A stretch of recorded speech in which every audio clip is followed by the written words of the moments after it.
You are listening to the Taylor Road Baptist Church Pastors Podcast. We are so excited to have you join with us today. Please make sure that you go and subscribe to our channel so you can get a notification every time we post a new podcast.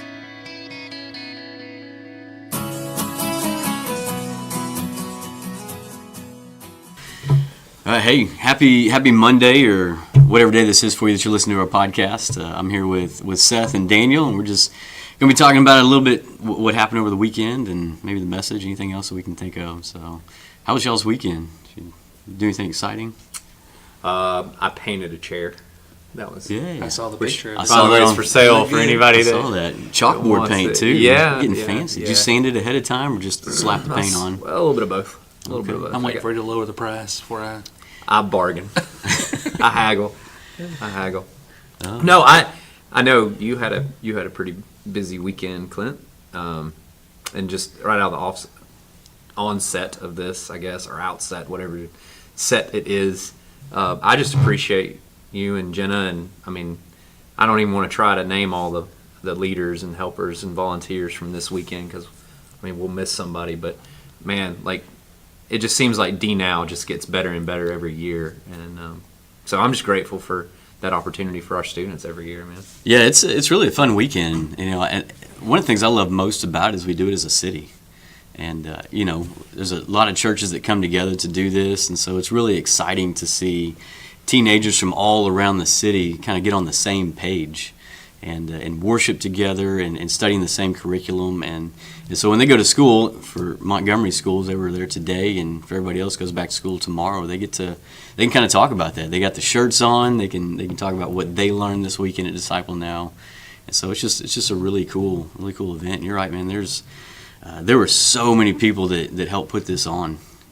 Jenna and I, we did some work this weekend, but man, the real rock stars are those leaders that were in the trenches, and they were shuttling them around in their vehicles. They were staying up till all hours of the night, either talking to them or playing games with them or trying to get them to go to bed.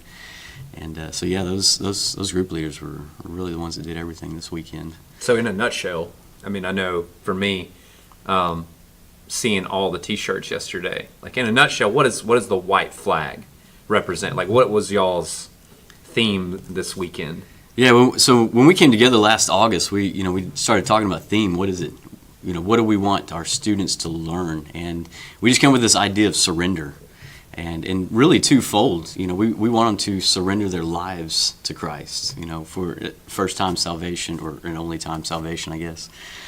Surrender their lives to Christ, and it's really more than just saying a prayer when you're younger and getting that fire insurance, but actually, digging into what Jesus says in Luke 9:23, that if anyone desires to come after me, he must take up his cross, deny himself, and follow me. And that implies a life of surrender. And my favorite verses on salvation, Romans 10:9 and 10, it says, if you believe with your heart and confess with your mouth that Jesus is Lord, you're saved. And so really we want to teach our students in this generation that it's more than just lip service being saved, and being a Christian is more than that. And then secondly, those students that do have a relationship with Christ, there's areas of their lives that they're not giving up to the Lord. And so we want them to surrender those areas of your life. And as Tom Richter said a couple times this weekend at the rally, students sometimes ask, well, what is it the Lord's wanting me to give up? And Tom said, whatever area of your life you don't want to give to the Lord, that's what he wants you to give up. Mm-hmm. And so it was really interesting. And obviously for us at Taylor Road, one of the most exciting things that happened this weekend, we had 3 salvations. Two of our 9th graders and one of our 6th graders gave their lives to the Lord. That's awesome. And I know a lot of our students made decisions to give up areas of their life. And so our prayer is that we'll be able to continue discipling those students and helping them through this sanctification process that's coming. That's awesome, man. Well, again, I know it was a great weekend, and did you get a good night's sleep last night?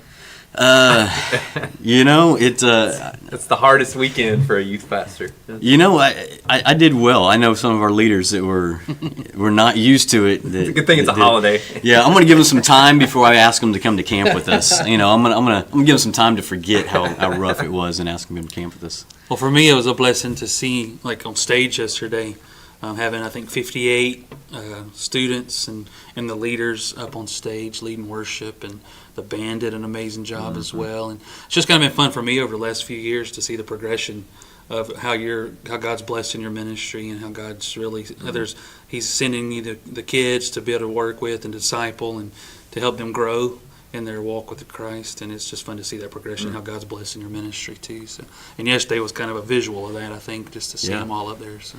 Yeah, and I credit a lot of that to our developers. I mean, we've had some amazing people step up and take that next step to serve in the student ministry, and are really doing a great job of developing relationships with these students and helping them along. It reminds me that's another thing that I've seen a progression of is your leaders yesterday when you put them up on stage in Sunday school, to see how many you get more adults, more of our people here at our church are really stepping up and helping you, and you're doing a good job of that leadership pipeline and developing your leaders as well. So that was impressive. Yeah, we have a good crew. And I know yesterday you did not take the day off. I know we didn't see you on stage, but you got to serve in our media ministry. I did. How was that? It's always fun. I enjoy being out there doing sound, and so if it was too loud for you yesterday, I apologize. Seth at TaylorRoad.org. It's directly my fault That's yesterday. Right. So. That's right. But I enjoy that side of the thing. I like to be on the back side and be able to enjoy ministering from there too. So that was fun. Yeah, that was fun.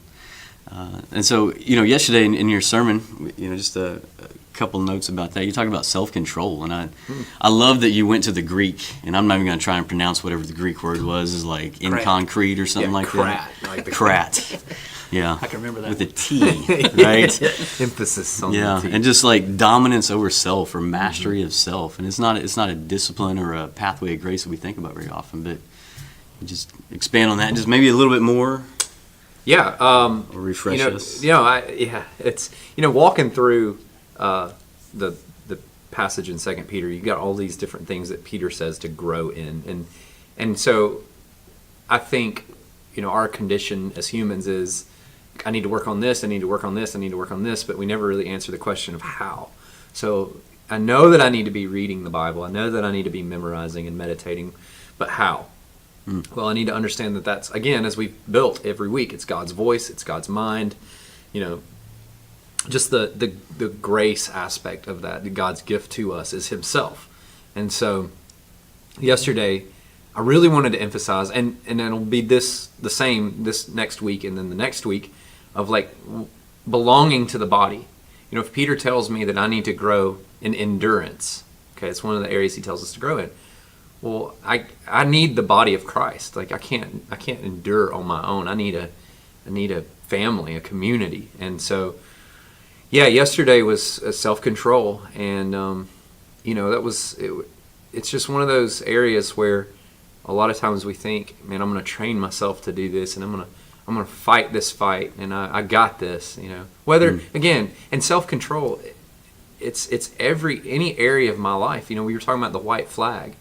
And when you were talking about what that meant to a lot of the kids and what y'all were trying to communicate to them this week, was it salvation, surrendering that, your life to the Lord, or other areas? And the one, when you were talking about that a minute ago, the one word that came up to my mind was control.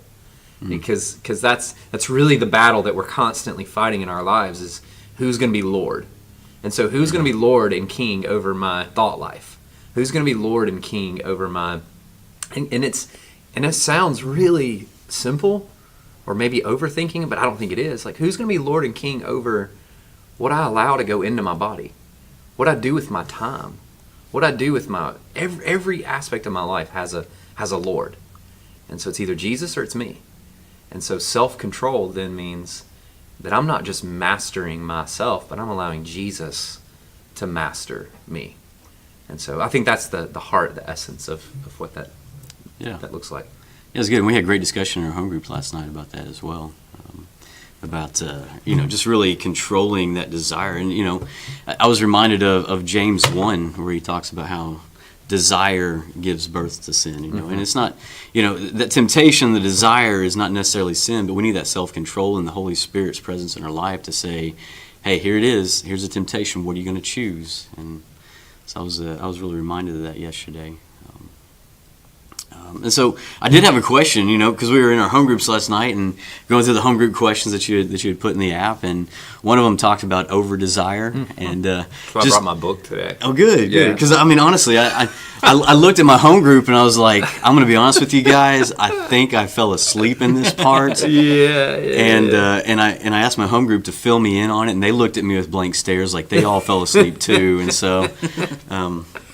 So maybe for some of the home groups out there that did ask that question that maybe didn't know how to answer, what? Yeah. Okay. So last week I was kind of transparent, and I'll be really transparent this week. So I wrote those home group discussion questions before the sermon was completely finished, and so a lot of times I write those questions based on things that don't make it into the sermon, or that I'm planning to use, but that I may later change my mind on that. And so this whole concept of over desire was one that I was planning on, using in the So you sermon. didn't fall asleep. You did man. not fall asleep. No. I may have blacked out anyways. That's and honestly, I got that whole thing from. And here's another book recommendation. So get your pens out, or be ready to hit rewind on this little podcast. But Don't write while you're driving. yeah, if you're driving. But it's Making Sense of God by Timothy Keller, and it's a phenomenal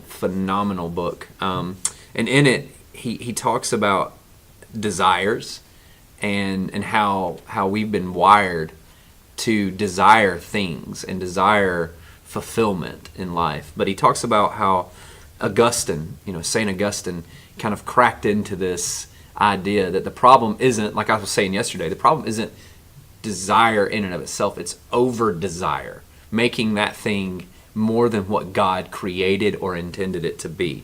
And so he quotes C.S. Lewis, but before he does it, he says, if you love your children more than you love God, you will essentially rest your need for significance and security in them. You will need too much for them to succeed, be happy, and love you.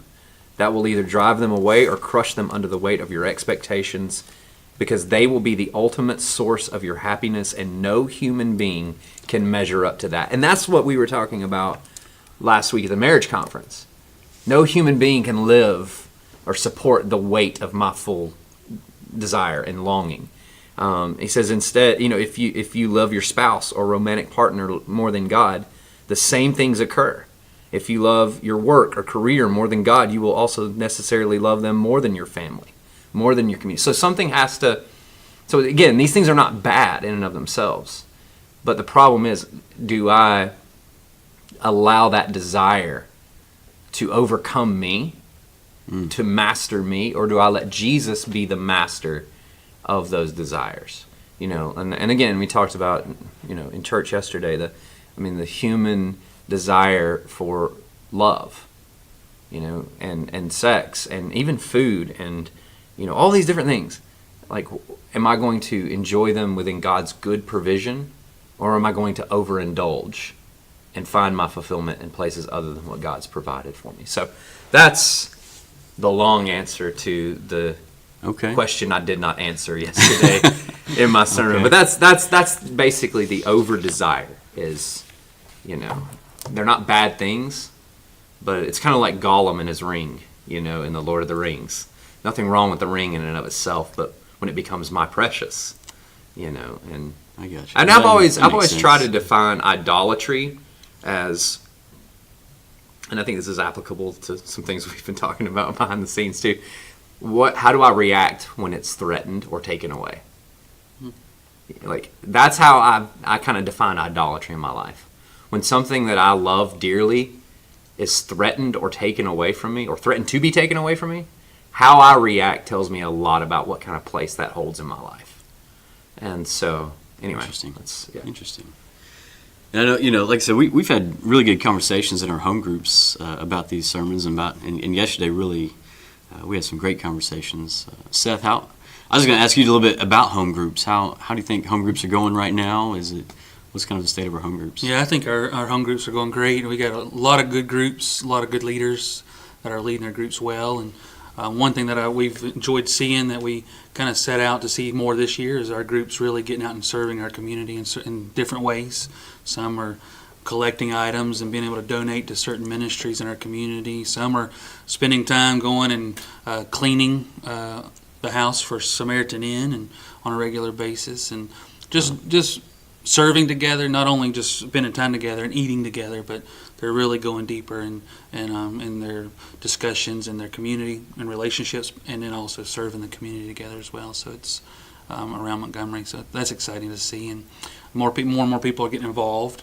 One thing that's been good recently is a lot of our new visitors or new people are being invited to home groups. They're not even having to sign up, because people are already grabbing them and bringing them in without them having to go through the process of signing up. So that's a good thing as well, because we want to get as many people as involved and connected to the body in that way through home groups. And we really credit a lot of that to our leadership. Like, I think our home group leaders make or break. Mm-hmm. And we've been blessed, man. It's just, they get the vision and they get it. And so it's easy to have, I don't want to quote unquote, I'm doing the quote fingers for those of you who can see us, success, a win. Because if your leaders get it, man, then it's contagious, and your group gets it, and then it just spreads from there. So we are greatly indebted to just the phenomenal home group leaders that we have at Taylor Road. And this year has been neat. There's been some of our skeptics, because home groups is still fairly new. But to see them really experience what home groups is all about and really buy into it. Now they're some of our biggest advocates and supporters for home groups, because they've really experienced what the biblical pattern of home groups and being around the table together or in a living room, and really they just bought in, and so they're going to be that's a huge win as well. So. Yeah, and I know we didn't talk about home groups in our 30-second pre-production meeting before this podcast, but I think it's an interesting topic to talk about. I mean, because it's a great contact point with knowing that we're developing disciple-making relationships within these home groups and going even further into that biblical model. And so it's been, I know our home group's a whole lot of fun. Well, it's for me, it's so awesome to see. Like, I was telling a guy this morning, that you cast the vision and you model that, and then it just kind of takes on a life of its own. I know we've got one home group where the home group leader, one of the male home group leader, is meeting with the men of his home group and discipling them on a weekly basis. Oh, wow. I know with one, we had one lady driving, almost an hour to go disciple a college student once a week that was in her home group. And so really, for me, home group is not like the end game. Right. It should be going even deeper than that into like 1-on-3, 1-on-1 disciple-making relationships. Well, it places our people in such a natural environment for those connections are made, and they just naturally respond to what their role is in the lives of those people that they meet and connect with. And it provides that environment more than anything else in our church, any other small group that I can think of. When we put them in that vulnerable state there in someone's house around a table eating, there's something unique about it, and I know that's why it's the biblical pattern that God wanted us in each other's homes for that relationship building and for the opportunities to come up for us to be the church and be what we're called to be. Yeah, absolutely. That Acts 2:42, where the breaking of the bread, the fellowship, the devoting themselves to the teaching of the apostles. Yeah, that's the framework for Taylor Road. I mean, I know one podcast we're going to do is going to be kind of talking about our new members class. Yeah. But that's what I pound into the new members' heads is the foundation at Taylor Road is the Great Commission. We exist for the glory of God to introduce people to Jesus, teach them to follow Him. If that's our foundation, then our framework for the house is Acts 2:42 through 47. I mean, I know it's kind of disappointing to some people that we didn't get that out of like a best-selling book at Lifeway. It's the Bible, because at the end of that it says that the church increased in size and grew disciples. Mm-hmm. So it's like, well, if the Bible says that's going to happen, then I'm going to go with that over whoever the popular talking head is today. Right. I didn't mean that Lifeway. Oh, that's okay. Yeah, we love our home groups. And Seth, how would we get plugged into one if we're not plugged? Someone out there listening is not plugged into. The simplest way is to go on our website or on our church app on your phone, and you can fill out a quick little form there, and it shoots me an email, and I'll get on it right away, and make sure I find a home group leader to contact you, and they'll invite you to their group. You can also just email me at Seth@Taylor Road or call me at the church, and we'll do everything we can. We want to help you get connected. So just contact us either through the app and the website or directly, and we'll set you up. Yeah, absolutely. And Seth, you want to talk about door holders as well. Yes. What's going on with door holders? We have a group of people that are already greeting before Sunday school. They're at the doors just welcoming people into Sunday school, but we don't have an organized effort going on before worship. And typically on a normal Sunday, we'll have 100 to 150 more people come to worship that's not in Sunday school yet, which we want to see that gap close. And we want to be able to let our people know that are coming in our community, our first-time guests, our newcomers.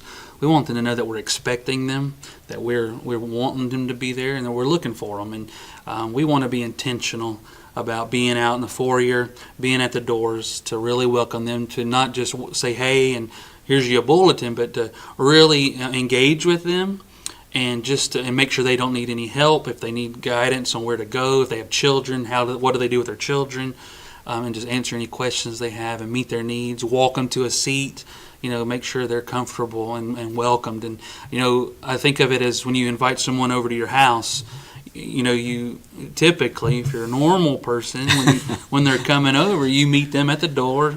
If you're like my house and you have an 8-year-old daughter, she meets you in the driveway. So we want to really model that pattern after that. But that, I was just talking to somebody just an hour ago about for 23 years he's been going to church visiting every week as a state missionary, and only once, I think he said, has he been greeted in the parking lot. And people were expecting him those days. And he made a really interesting comment that all of us, when we're getting out of the car, we should just be mindful of, hey, is there somebody struggling to get stuff out of the car, or kids, and are they new? Have I never seen them before? And go and say hey to them and engage them. We're a church family, and we should let people know that we are expecting them and that we're glad they're here. But so we're going to have people at the doors starting out and just welcoming people and giving you the information you need to help them get to where they need to go, whether it's to the preschool hall or to our kids' worship or how to register for that. And so if you're interested, we need as many people as willing to be a part of that. And we already had one training session. We're going to do another one soon. So shoot me an email. My email is seth@taylorroad.org, and let me know you're interested, and I'll make sure we communicate with you what you need to know to be able to get plugged into that. And it sounds simple. It's not just holding the doors, and we're not calling them door stoppers. But we want people that are trained and prepared to handle different situations, and being mindful of, hey, who's new, who's visiting, and being able to recognize that and what to do from that point as well. So, but we need all the friendly faces and warm hearts that we can get that are willing to open their arms and welcome people to Taylor Road. Yeah, and I know that's such a crucial ministry. The 15 years I spent in the Air Force, we moved around a lot, and it was always so nerve-wracking visiting a new church and showing up to which door do I go into? There's no idea. And once you get in there, it's like I don't know who to talk to. I don't know where to take my kids. I don't know where to go. It can be very intimidating. And I think it all goes back to the next step. Like, we want to make somebody's next step as easy and as wonderful as possible. Because and we've talked about home groups and we've talked about door holders, and those two things are more crucial than I think most people realize. Because, just real briefly here, in my new members class, I've got 2 new families that are in there. I've got 7 or 8 that have been attending, but 2 in particular that every week the last 2 weeks that we've been in there have said to me, this is the most welcoming, friendly church that I've ever been to. And I hear that a lot in my new members class, but we can't ever take that for granted. Like, we can't ever just assume that. We have to be intentional, because I think if we're not intentional, then it'll fall through. Somebody. Right, you're going to miss somebody, and you're just that. So, but then the other is the community aspect. Like Seth was saying, our goal is, and this is why we strive so hard to get people to fill out the cards that are visitors, is that afternoon they are going to get an invite from a home group leader to come to home group that night. And I'm not going to mention names, but we had a lady, or a young couple, visit our church 3-4 weeks ago. First-time visitors. Filled out a card. They're kind of newlyweds, don't have any kids. I invited them over to our house. I texted him later that afternoon and said, I want you guys to come over to our house. We're having some young couples from our church over for dinner. And they came. Friday, he called me and said, we want to join Taylor Road Baptist Church because of the community that we were invited into. Wow. And so, like, we just take it for granted. When you've gone to church in one place for 20, 30 years, like, you just expect everybody to know everybody or everybody to know you, or, you know, you're just worried about, a lot of people are concerned with just the people that they're comfortable with. Like, we're here to reach people for Jesus, and they're coming here for a reason. And we want to help them take their next step. You know, the way we're going to define a door holder, and I borrowed this from another church, but it's someone that'll take great joy in opening the way for someone to experience Jesus. And that's what it's all about, is somebody that's willing to be at the door, be in our foyer, and just welcome them, to open that way for someone to come in and experience Jesus. And, you know, if you've been coming to church all your life or been coming for a long time, I know it's easy for us to start taking that for granted. Mm-hmm. But some people coming in, they may not even, they don't know Jesus, and they were led here for some reason. We want to be like waiting at our house, waiting out, like my daughter, waiting out in the driveway for someone to show up and to welcome them into our house and to open the way for them to experience Jesus. And then you get to literally invite them into your house for home group. Indeed. Like that's Indeed. Very nice. All right, was there anything else that you guys want to add before we close out this podcast? Men's conference. Men, sign up for the retreat like ASAP. It's important. It's on the front page of the app, front page of the website. Real easy. Click on it. I think it takes maybe 20 seconds to fill out that form. Yeah. So, all right. Well, thank you guys so much for joining us on this week's podcast, and we'll see you guys next week. Again, thank you so much for joining with us today. Please make sure that you go and subscribe to our channel so you can get those notifications. If you'd like to know more about Taylor Road Baptist Church, we're at taylorroad.org. We're located at 1685 Taylor Road, Montgomery, Alabama 36117.